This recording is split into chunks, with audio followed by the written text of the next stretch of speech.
Hello, welcome everyone. Thank you for joining me for today's lecture. A lot of times in Black history, we talk about the history that happens here in the Americas. But today we're going to take a little trip around the world and go to the continent of Asia. Today I'd like to introduce you to the first Black samurai. His name was Yasuke. I'm Lady TrenettWilson. I'm your lecturer and social historian. I want to thank everybody for joining me. All my royalers, hello. And if it's your first time, hello, thanks for joining me. Don't forget to hit that like, share, and subscribe button and leave me a comment. We are always talking down in the comments. I really love that a whole lot. So let's get into our lecture. I think you're going to really find them interesting because, again, most of our history is in North America, but we talk about people from all over around the world. And this man is very interesting because we've been talking about the Moors, and he was a Moor. Now, as a samurai was a part of the warrior class that protected the Japanese emperor. And they were active about the 12th all the way up to about the 17th century. Now, they were usually Japanese. Black people weren't really in Japan at that time in the 1500s. So when they met this man, they were in awe. They stared at him. They just could not believe it. They actually had him take his shirt off and they washed him just to see if he was really black. So when the blackness did not come off, the Japanese emperor was impressed, and he really became like an exhibit. But let's get into we'll get to that. Yasuke's birthplace and parents are a mystery. We really don't know. The earliest record they have of him in Japan is 1581. Now, there was a researcher. His name is Thomas Lockley. He contends that Yasuke was from the Dinka people of the Sudan. But some say he was from Mozambique. So we don't really know where he's from. We do know that he did show up with a Jesuit when he came.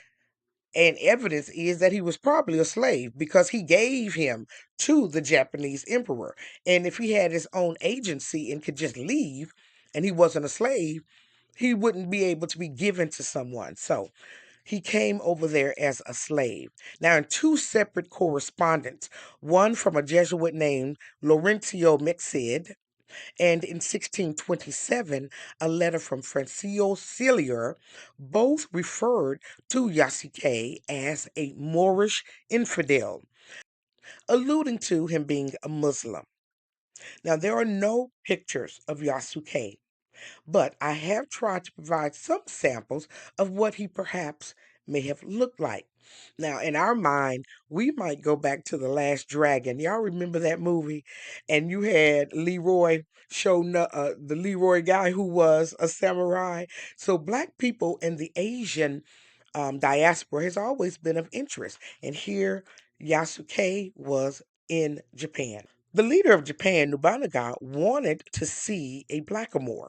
So when they got there, when arrived with the Jesuit, which was in 1579, it took him 2 years to actually meet the emperor. And he wanted to meet him, and he was impressed, as I said, and so he immediately took him into his service. But he didn't take him to his service as a slave. He was given a sword, a house, and he even gave him a little piece of change. According to biographer of the emperor, Yasuke was about in his mid 20s, and the Japanese king trusted him so much that he also taught him how to speak Japanese. And they would often sit and speak and talk to each other. Now, he was only in his service a short time. You really cannot believe how this story ends. You see, Yasuke only stayed in the emperor's charge for only like 2 years. On June the 21st, 1582, the emperor was betrayed by his senior staff. His name was Akachi at this place called Honoji Temple in Kyoto, an event known as the Honoji Incident. See, at the time of the attack, the emperor was accompanied by just a few people, only like 30 people, and Yasuke was one of them. They fought, and I mean they fought hard. But of course, They were defeated because Akachi, it was, he surprised them. It was an ambush, and he had like 12,000 men with him. So that was not a fight Yasuke could win. I don't care how big he was. Now, on the same day, unfortunately, the king, he didn't want them to take his life. So he took his own life. And he had Yasuke take his head, if you understand what I'm saying, because he didn't want the Kishi to be carrying it all through the city, showing that he was defeated. So instead of, giving up to him, he said, take my head, do what you have to, let them know, that he didn't take my head. So that's what he did. So after the emperor's death, Yakusei joined the emperor's son. But he too was defeated. Again, they only had like 30 people. But during this fight, Yakusei was captured. And you would think it would be over for him. I mean, he's had a pretty adventurous life. I mean, he had some money, he had a house, he had his own sword, so he was really high up in ranks. So they took him. So you would think that they would have taken his life, but that's not what happened. They actually let him go.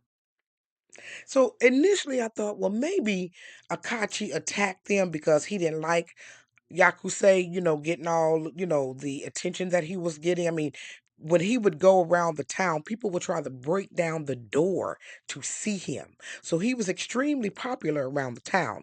So I thought maybe that was it. But they let him go.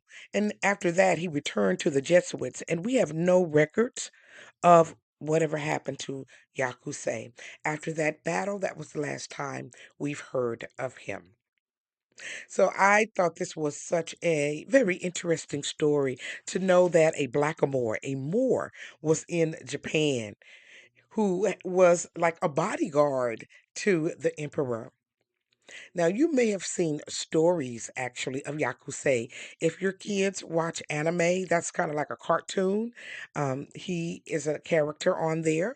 And in 2021, Chadwick Boseman was supposed to play him in a remake of him.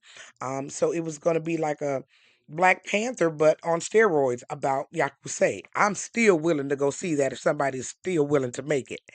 And then Netflix also had a series about Yakusei. So he is still alive in folklore and in a lot of today's contemporary art. So you can definitely see him. And you saw a lot of the art during my lecture today.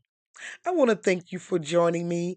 Would you take a few moments just to press like? It really helps move the video through the algorithm. And leave me a comment. Have you ever heard of Yakusei? Would you go see a movie of him fighting? Oh, I can only imagine. That would probably be a really, really great movie.